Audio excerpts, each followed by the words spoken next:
तो आज की इस वीडियो के अंदर हम मार्वल के सीक्रेट एम्पायर कॉमिक सीरीज को एक्सप्लेन करने वाले हैं, जो कॉमिक सीरीज बेस्ड है कैप्टन अमेरिका के ऊपर। ये वीडियो इस कॉमिक सीरीज का थर्ड पार्ट है, जिसमें हम इसके पिछले दो पार्ट्स के आगे की स्टोरी को एक्सप्लेन करेंगे। तो इसीलिए अगर आपने अभी तक इस सीरीज के पिछले दो पार्ट्स को नहीं देखा है तो आप पहले उन दोनों को देख लीजिए, ताकि आपको इसकी स्टोरी अच्छे से समझ में आ जाए। उन दोनों वीडियोस का लिंक डिस्क्रिप्शन में है, या फिर अगर आप चाहें तो डायरेक्टली हमारे चैनल में जाकर भी उन दोनों वीडियोस को देख सकते हैं। और हाँ, इन सब के अलावा मैं आपसे एक बात और कहना चाहूंगा कि अगर आप सभी को हमारी ये कॉमिक सीरीज अच्छी लग रही है तो आप इन वीडियोस को लाइक जरूर करें। और आपने इस वीडियो को लाइक किया है इस बारे में हमें कमेंट्स में भी बताइए। आप इस बारे में कुछ भी लिख सकते हैं, जैसे कि आई लाइक दिस वीडियो या फिर आई लव दिस वीडियो, क्योंकि जब आप इन वीडियोस को लाइक करते हैं और इस बारे में हमें कमेंट्स में बताते हैं तो वो देखकर हमें बहुत मोटिवेशन मिलता है। इसीलिए आप इस वीडियो को भी लाइक करके कमेंट कर दीजिए और इस सीरीज के पिछले दो पार्ट्स को भी लाइक कर दीजिए। तो आइए अब बिना किसी देरी के आज की इस कमाल की वीडियो को स्टार्ट करते हैं।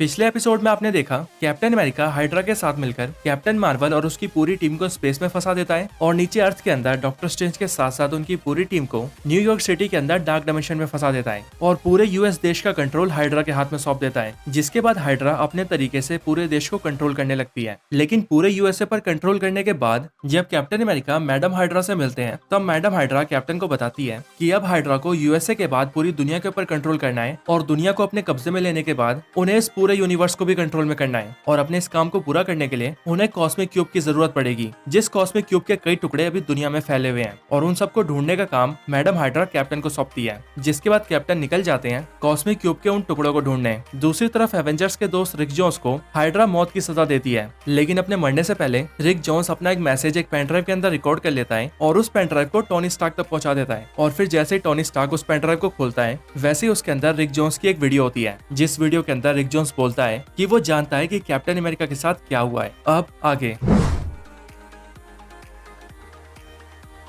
कहानी की शुरुआत होते ही हम सभी रिक जोन्स की वीडियो देखते हैं, जिस वीडियो के अंदर रिक जोन्स सुपर हीरोज को बताता है कि उसे पता चल चुका है कि कैप्टन अमेरिका के साथ क्या हुआ है और कैप्टन क्यों सच्चाई और ईमानदारी का रास्ता छोड़कर हाइड्रा जैसी ईवल ऑर्गेनाइजेशन का साथ दे रहा है। रिक जोन्स बताता है कि सालों पहले वर्ल्ड वॉर 2 के टाइम पर जब रेड स्कल ने कॉस्मिक क्यूब को हथियाने के बाद दुनिया को अपने कंट्रोल में करने की कोशिश की थी, तब कैप्टन ने उसे ऐसा करने से रोक दिया था। जिसके बाद ही रेड स्कल की मौत हो गई थी और कॉस्मिक क्यूब के भी कई टुकड़े हो गए थे, जो टुकड़े दुनिया के अलग अलग हिस्सों में बिखर गए थे। लेकिन दोस्तों, शायद तुम सभी को जानकर ये हैरानी होगी कि अपने मरने के कई सालों बाद रेड स्कल फिर से जिंदा हो गया था और अपने कुछ साथियों के साथ एक खुफिया जगह पर छुपकर अपने नए प्लान्स को अंजाम देने के बारे में सोच रहा था। पर एक दिन जब वो आराम से बैठा हुआ था तभी उसके पास एक छोटी सी बच्ची आई थी, जो छोटी सी बच्ची और कोई नहीं बल्कि कॉस्मिक क्यूब का सेंटियल फॉर्म थी और वो खुद को कोबिक कहती थी। रेड स्कल के पास आकर वो उसे बताती है कि उसका नाम कोबिक है और वो एक कॉस्मिक क्यूब है। और यहाँ पर कोबिक रेड स्कल के पास इसीलिए आई होती है क्योंकि रेड स्कल ने कॉस्मिक क्यूब को अपने पास सालों तक रखा होता है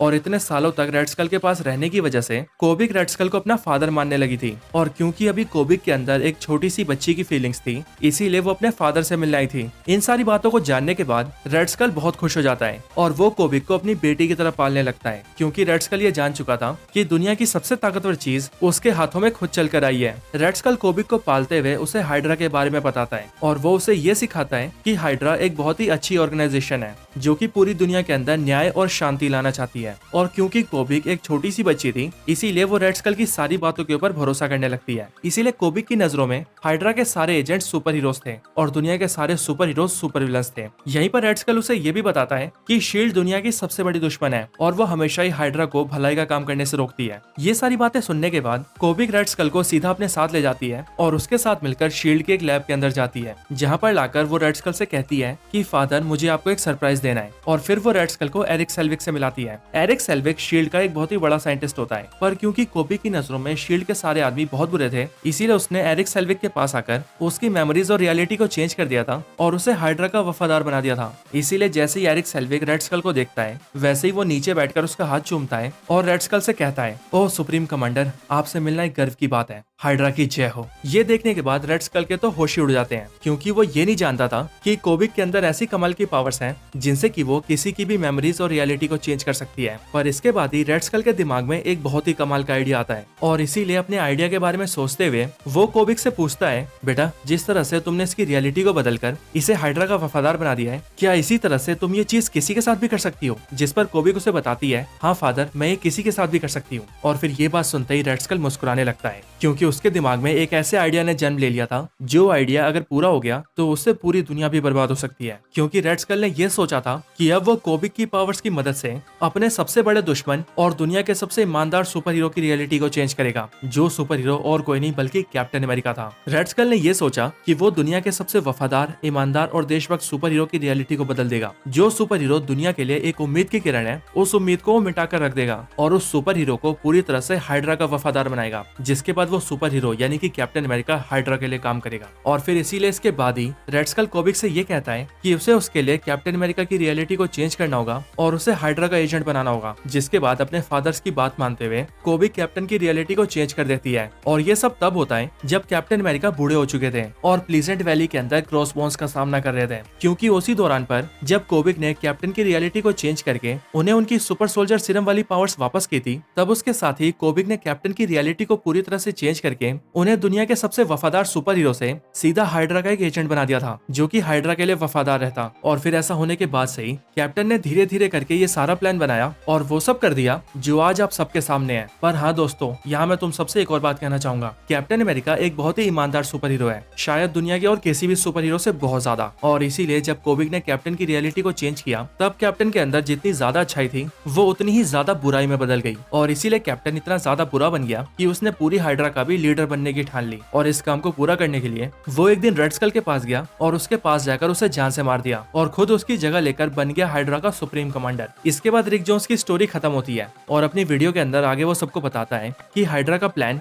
अब इस पूरे यूनिवर्स के ऊपर कब्जा करने का है और इस प्लान को पूरा करने के लिए उन्हें कॉस्मिक क्यूब की जरूरत पड़ेगी। पर कॉस्मिक क्यूब के कई टुकड़े अभी भी दुनिया के कई हिस्सों में फैले हुए हैं, पर कैप्टन उन्हें किसी भी कीमत पर हासिल करके रहेगा। और दोस्तों, तुम्हें ऐसा होने से रोकना पड़ेगा। और हाँ दोस्तों, एक बात और, कैप्टन के अंदर आज भी उसकी असली पर्सनैलिटी जिंदा है, वही पर्सनैलिटी जो कि किसी टाइम पर दुनिया के लिए एक उम्मीद हुआ करती थी, वही जिसे हम सभी कैप्टन अमेरिका के नाम से जानते हैं। इसीलिए अगर कैप्टन को अगर कोई बचा सकता है तो वो सिर्फ तुम लोग हो दोस्तों, सिर्फ तुम लोग। और हाँ, जाते जाते एक ही बात कहूंगा, कभी हार मत मानना दोस्तों। और फिर इसके बाद ही रिक जोन्स की वीडियो खत्म हो जाती है। इसके बाद ही आयरन मैन अपनी टीम के साथ इस बारे में डिस्कस करता है और अपने साथियों से कहता है, दोस्तों अगर रिक जोन्स की बात सही है तो हम अब भी कुछ कर सकते हैं। मैंने तो ये मान ही लिया था कि स्टीव ये सब अपनी मर्जी से कर रहा है, लेकिन अब हम सब ये जान चुके हैं कि स्टीव बदला नहीं है, वो तो कभी बदल भी नहीं सकता, उसे तो रेड स्कल ने कोबिक की मदद से बदला है। इन सारी बातों के बाद वो सभी एक प्लान बनाते हैं और जैसा कि रिक जोन्स ने उन सबसे वीडियो में कहा था कि उन्हें कैप्टन से पहले कॉस्मिक क्यूब के टुकड़ों को ढूंढना होगा, इसीलिए वो सभी सुपर हीरोज कॉस्मिक क्यूब के टुकड़ों को हासिल करने की तैयारी करने लगते हैं। पर इस पूरी टीम के अंदर ब्लैक विडो को इन सारी बातों के ऊपर भरोसा नहीं होता,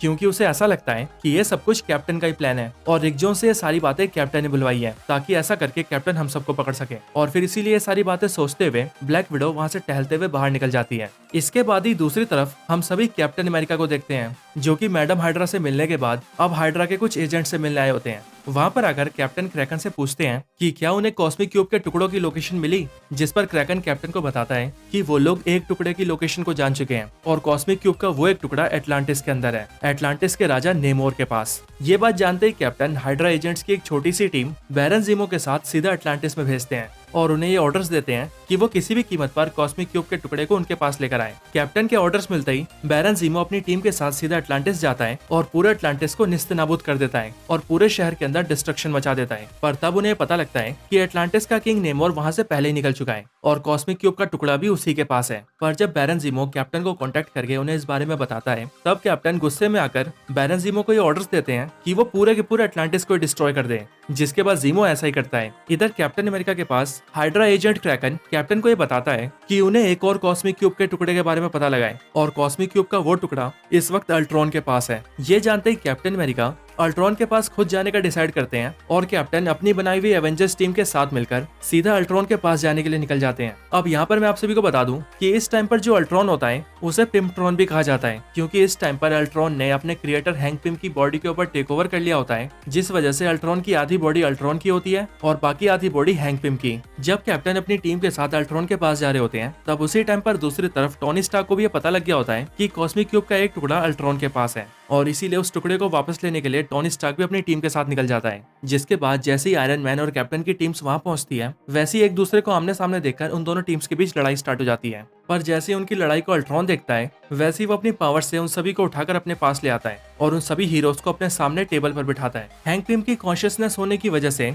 अल्ट्रॉन सभी एवेंजर्स को पहचानता था, इसीलिए वो वहां पर सभी एवेंजर्स से बात करता है। पर बातचीत के दौरान ही टोनी स्टार्क उसे गुस्सा दिला देता है, जिस वजह से अल्ट्रॉन उन सबके ऊपर अटैक कर देता है। पर तभी एंटमैन छोटा होकर अल्ट्रॉन के बिल्कुल करीब आता है और उसे समझाता है कि तुम अभी भी हैंक पिम हो, वो हैंक पिम जो एक सुपर हीरो है, जो इस दुनिया की भलाई चाहता है, और इसीलिए जो कॉस्मिक क्यूब तुम्हारे पास है वो तुम हमें दे दो, ना कि कैप्टन अमेरिका को, क्योंकि अगर तुमने कॉस्मिक क्यूब कैप्टन को दिया तो उससे सब बर्बाद हो जाएगा। एंटमैन की बातों को सुनकर हैंक पिम समझ जाता है और जो कॉस्मिक क्यूब का टुकड़ा उसके पास होता है वो उसे उठाकर आयरन मैन को दे देता है। जिसके बाद ही आयरन मैन की पूरी टीम वहां से निकल जाती है और फिर देखते ही देखते कैप्टन की टीम भी वहां से चली जाती है। पर इस बार जब कैप्टन हाइड्रा के बेस पर पहुंचते हैं, तब उन्हें वहां पर नेमोर दिखता है, जो कि पहले से ही कैप्टन का इंतजार कर रहा होता है। कैप्टन के वहां आते ही नेमोर कैप्टन से हाथ मिलाता है और उनके सामने घुटने पर बैठकर वो कैप्टन को कॉस्मिक क्यूब का टुकड़ा दे देता है और कैप्टन से ये कहता है कि आप इसे ले लीजिए, बस बदले में मुझसे एक वादा करिए कि आज के बाद से आप मेरे लोगों के साथ वो नहीं करेंगे जो कि आपने आज किया,